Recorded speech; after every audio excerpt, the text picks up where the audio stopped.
Berada di Masjid Abu Ayyub Al-Ansari, sebuah masjid yang didiami maqam sahabat Nabi SAW.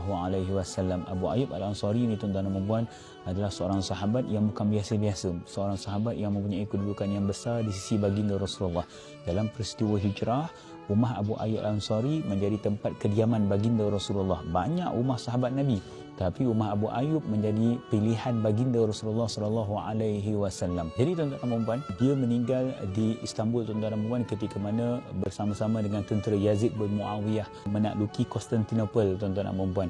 Tapi tidak kesampaian. Dia minta dengan para sahabat dan juga mereka yang berada di sekeliling Abu Ayyub untuk mengebumikan dia berhampiran dengan tembok Konstantinopel supaya dia boleh mendengar bunyi tapak kaki kuda yang akan menakluk Konstantinopel satu hari nanti, dan Allah memakbulkan doanya, tuan-tuan dan puan.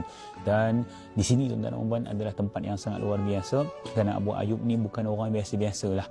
Dia bersama dengan baginda Rasulullah dalam berkhidmat rumah, makan minum Rasulullah ketika mana berada di Madinah. Kemudian Abu Ayyub, tuan-tuan, menyertai peperangan-peperangan besar baginda Rasulullah, dan Abu Ayyub berkhidmat dengan Rasulullah sehingga umurnya 80 tahun. Bayangkan 80 tahun, tuan-tuan dan puan, masih lagi berjuang mempertahankan agama Allah. Ketika mana di akhir hayat Abu Ayyub, sahabat bertanya kepada dia, apa nasihat engkau kepada kami? Maka Abu Ayyub menyampaikan, sebarkanlah Islam di seluruh dunia dan sejauh yang mungkin. Dan dia merealisasikan apa yang dikatakan. Dan di sinilah tempat, tuan-tuan dan puan, kalau siapa datang ke Istanbul, tolong ziarah sahabat yang dicintai dan disayangi oleh baginda Rasulullah SAW.